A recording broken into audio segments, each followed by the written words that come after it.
Hey everybody, you made it to session 2. We are on B, and I thank you for continuing to make this an importance in your life. Should be about the second or third week, so hopefully you're not moving too fast through this material. But this is the B. This is the building of your team. Now we're not talking about a paid team or employees or something like that. What we're talking about is that early team. You're starting something new and you need encouragers, you need volunteer workers, you need believers, people who believe in you and believe in what you're trying to do. This is the people who show up in your life. We have a lot of people who like to jump into our lives. We like people who come in and out of our lives, but this is the people you can count on who really show up. Most of the time, energy is based on how many people are at your event. So you're trying to launch something new. And as a leader, I have found that people will talk about something being good or bad based on how many people were there, which is interesting to me because the content's the same, the donuts and the coffee are the same, the lights, the sound, the presentation, in my particular field, all those are the same. The only difference is that the room was full and people say how great it was because the room is full. Or they say, that one it lacked a little energy. I'm like, yeah, the room wasn't full. So when we talk about our early teams and our early groups that we're trying to take with us in this new adventure, what we need is people who show up, people you can count on, people who believe in you, people who invite, you want inviters. Who is on your team that you can count on that shows up? That is a very important trait with your first team. Just getting people to show up is half the battle. In all the events that I have led, I can tell you the good ones versus the bad ones based on who shows up. If everyone that I expected to show up at an event is there, it rocks. Doesn't matter what happened in the event, if the sound messed up, if the video doesn't right, all that stuff doesn't matter. If the people I wanted to be there were there, then it was good. And then the event could be the greatest thing in the world, but if the people that I wanted there aren't there, it was bad. So, as you build your early team, think about people who show up, who believe in you and show up and invite others to join them. So, as you pick your team, first point I want you to pull down and write in your notes. Remember, always have something. We're going to have some application later, so make sure you write these notes down. So, as you pick your team, number 1, choose loyal and reliant people. You want people around you that you can count on to show up. The key insight here also is choose a location based on the amount of people you can count on to show up. This is why it's so important that first group that you have, you can really count on them because then it allows you, if you have this particular type of business, when you're picking your location, to really work with that group. I have done events, I work in the religious field, and so you have to have faith, and I've rented or I have booked something way too big because I thought, well, I want God to fill it. Most of the time, that's not how it works. Not that God can't do that, of course, but what I have found that works way better is you purchase or you rent whatever it is that fills what you currently have, and then it starts to feel really full, and that momentum actually allows you to do far more, even raise money to get the bigger building. But you want that room to feel electric and have just this vibrant bubbling over of just, you know what I'm trying to say, all right? So that's 1. 2, building your team, you want loyal and reliant people, but 2, you want to duplicate yourself. In almost everything I have done, I would say in everything I have done, I've had to do everything on day 1, right? I mean, it's my idea. It's my new thing. It's I'm launching something new. So, in other words, I have to do it. Okay, that's fine. What shows whether or not you're a good leader is on day 31. So 1 month later, are you still doing everything yourself? That is where you get into a lot of trouble. Every month, I should be handing off things that I was doing myself. I need to be training someone or bringing someone along in everything that I do. I might have 10 things I have to do. So the first month should be hard. Of course it's hard. You're launching something new, but you're recruiting people every step of the way, and maybe it's just one of the 10 that you're ready to hand off. Maybe it's a very small part, but start handing it off. You do not want to continue to do everything, right? You show, you train, you watch, you empower. You show them how to do it, you train them what to do, you watch them do it, and then you empower them to do it. They may change it up a bit, and that's okay. You have to be okay with them when you empower them, putting their own spin on it. That's fantastic, great. They're taking ownership of it, empower them to do that forward. Obviously, if they're doing it wrong, and you have to adjust things, maybe it's, there's different scenarios there, but most of the time, you're empowering them to take it to the next level. This should be an aspect of everyone's leadership. You are always training your replacement at all times. If you're not, you're really thinking about self-preservation, and that's when you work for someone else.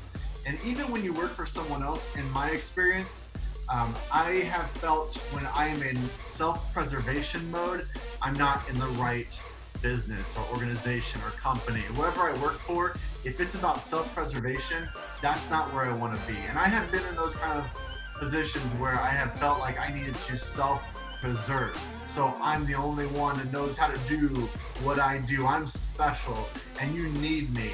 That's not the kind of organization I want to be with. I want to be with a team. I want to be with a group of people, even if they're above me and they tell me what to do, I want to be part of an organization that I can give so much more and see the whole thing move forward. I am sure there's people that are not like that. Actually, I know there are people who are not like that. It's a self-preservation type of world. But I'm a creator. I want to create first. Even if I work for someone, I am thinking about my replacement on day one. I'm training them because I'm thinking about 10 more things within the organization that I want to do. The same is true when I'm launching something. I understand the bigger picture of where I'm trying to go. Now, sometimes when you're working for someone, this gets really complicated. I had a boss, I could not stand this boss because every time I told him the next 10 things, because I had this one thing, but there were 10 things that we need to be moving our organization towards, my area would move to these things, and he would inevitably say, if you have time to be doing all those other things, then you're not doing this thing right. And I just wanted to punch him in his face because I'm like, no, you don't understand, man. First of all, you probably feel threatened that I'm starting to think about this because half of them are probably things you should be doing. But whatever, we'll leave his issues to the side. The issue that he couldn't understand about me is I was training for this spot. I was training someone that would do this one well so that I could continue to add and make the whole thing better. Because that's the kind of organizations I want to be in. I actually get fired up about this. So let me stop on that issue and go, 1, choose loyal and reliable people. 2, duplicate yourself. And then number 3, do the hard things. If you think about it this way, a housekeeper and a lawyer do the exact same thing. They clean dirty problems, right? A housekeeper and a lawyer. But one gets paid a lot more than the other. Why? Well, the problems that they're picking up are harder. See, if you're doing something anybody can do, I mean, you just have to work.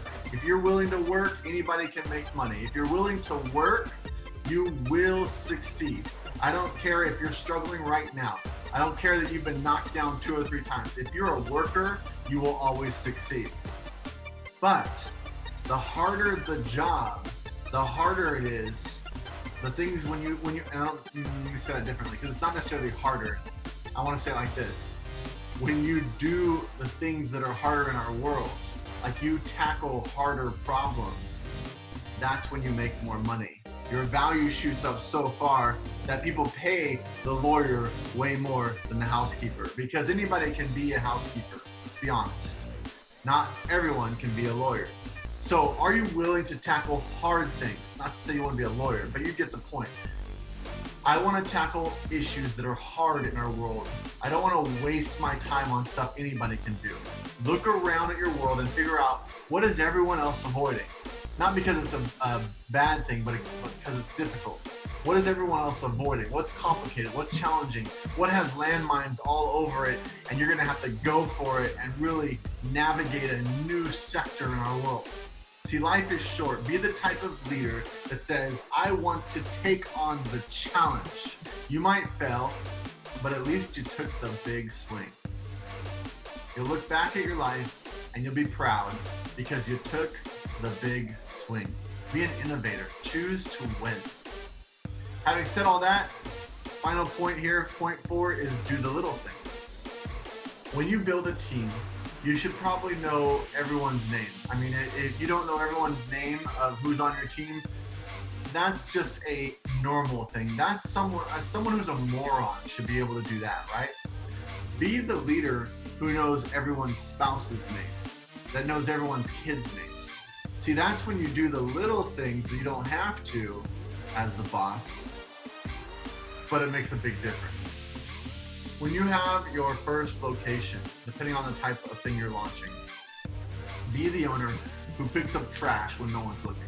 Speak well of others behind their back, no matter how frustrating they are to you. Never be caught in a compromising situation because you never say or do anything that would be compromising. Be that type of leader. The little things are just not putting yourself in a bad position, meaning you don't talk bad about people behind their back, so you never get put into a position that messes up or you have to kind of fight your way out of. Be kind. That's a little thing. Greet everyone. That's a little thing.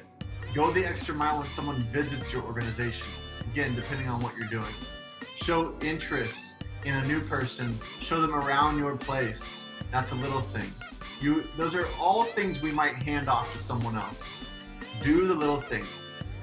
One of my favorite examples, I use it all the time when I'm speaking to groups about this subject, is this pastor of the church. And the church was about 300, but it was a wealthier church. And they put out these donuts and everyone would come and they would always be excited about the donuts and the coffee, right?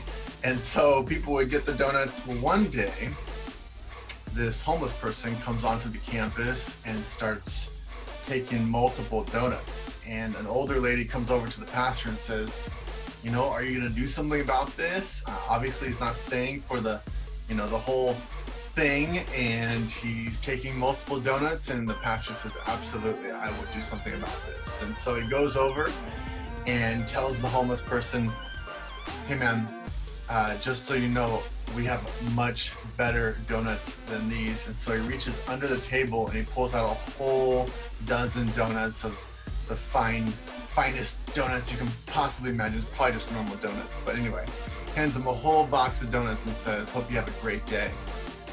Goes back over to the old lady and says, that's what you meant, right? When you said to do something. It's interesting how the little things speak volumes about who you really are, what you really stand for. Are we willing to do the little things? As we close this second coaching session, the A to Z, all with the B, basically, the building your team, I want to give you some practical steps to work on. Again, don't rush through this material. Take your time this week, take your time next week. If you need to pause as we do this, take your time to do this right. Step 1 is pray. Now, I realize a lot of people watching this may not be Christian, may not be a spiritual person. So even if you don't believe in like Jesus Christ, I think most people I have found that I talk to believe in some kind of karma, that there's some kind of cosmic spiritual thing happening. Even if you don't believe in God and you believe that you're going to end up in the dirt, you know, you still have this karma feeling that if you do right, if you take care of others, it does come back to you. It may not always be perfect, but there is something to doing good. So pray in whatever you believe in, but however you want to pray to the universe, but I want you to pray into existence what you want. What is the perfect team? Maybe this is just meditate into existence, or just spend time thinking through this. Be exact. Say like, I want an extrovert because I'm an introvert. I want this person to be more excited about what I'm building than I am. I want a believer. I want someone who is strong where I am weak. I want help to find someone who believes in this so much that they give it to me. Like they come on board and they give. I need an administrative assistant that can handle the books. I need a worker who can build this, develop this, design this, the app, the website, whatever. Be exact. So pray or think through each member of your team and then write it down. The reason I do that is because our brains are hardwired with this weird GPS system. If we start to say, this is what I'm after, this is what I'm going to do, this is how I'm going to move forward, your brain will move that way without you even realizing it. I'm not joking. This is a actual scientific, you can go read all the material about this subject. If you start to think about something that you want, your mind will be like a GPS moving in that direction. So pause this video and think about what you want, your team, each member, what should they look like? All right, so pause if you need to and spend some time with that. Assignment 2, over the next week and a half. Describe each role that you're currently doing. See, if you understand each component that you're working on, you have kind of a job description of 10 different things that you're working on. It's gonna be much easier to find the right person to duplicate yourself with. See, each of those areas you'll go, okay, this job description, it may be super small and it's these little things that have to be done, but if you understand what this job is, when that person comes along that's perfect for it, you're gonna be able to hand it off easier. So each job you're doing for whatever you're trying to launch forward, write it out. Have a job description for each one so you can begin to discover when someone comes along that can handle that one part. Assignment number 3. What is the unique problem that you are solving? I want you to Venn diagram this one. A Venn diagram would be like 3 circles that interlock. So you have one circle, one circle, one circle. I'm sure I threw up something that explained this better than I just did. But in the first circle, I want you to draw a big one and write the unique problem you are solving. So if it's just, I want to start something that everybody else is starting, chances of success will be low. So in this first circle, I want you to begin writing, what is the unique problem I'm solving? And write it in there. Take your time. Again, this can take a couple of days. What is that unique thing? Then the second circle that intertwines just a little bit, because we'll have a sweet spot where they all intertwine. In the second circle, I want you to write the unique strengths you possess. Things that are special about you. What makes you unique? Okay, that all goes in this second circle. Maybe you have to think about that, do some of those things from the first session of assessing yourself, but hopefully by the time you've gotten here, you're able to fill this circle. And then the third Venn part is where it intersects. And this third circle is key connections that you have, okay? What are all the key connections you have? So this you need to really think about all your family, all your friends, where you live, who you've met, your church, your synagogue, whatever it is, groups that you belong to. You have way more connections than you probably even realize. Think about Facebook friends, Twitter friends. Just go on and on and on and try and write every key connection that you have. Okay, so those will all intersect into the middle. That's why it's called a Venn diagram, because you have this sweet spot. This is the sweet spot of how you can move forward and build this new thing. It's huge. When you do this right, if you will take the time and do this right, you will know exactly where your sweet spot is. And that'll give you so much more success. Which brings us to assignment number 4. What are the little things that get you from point A to point B? This is called a SMART goal exercise. So SMART goal, again, is the S is for strategic, the M is for measurable, the A is achievable, the R is relatable, and the T is timetable. Is this a strategic goal I can measure forward and it's achievable? I didn't make it too big and it relates to what I'm trying to do, where I'm trying to go, and here's the timetable in which I'm going to accomplish the goal. I want you to write down 3 SMART goals, now that you have your sweet spot, that you're going to accomplish the next 2 weeks. If you're doing this right, each lesson will take you about 2 weeks. Don't rush it. Trust the process. And once you have completed all 4 of these assignments, you're ready for C. And C is create the vision. Now let's go. Let's go. Or we'll be ready to create the vision forward, and that vision that we create will be what we use to raise money and bring people on board and get people excited. It'll be huge. So I can't wait for the next time. So let's go.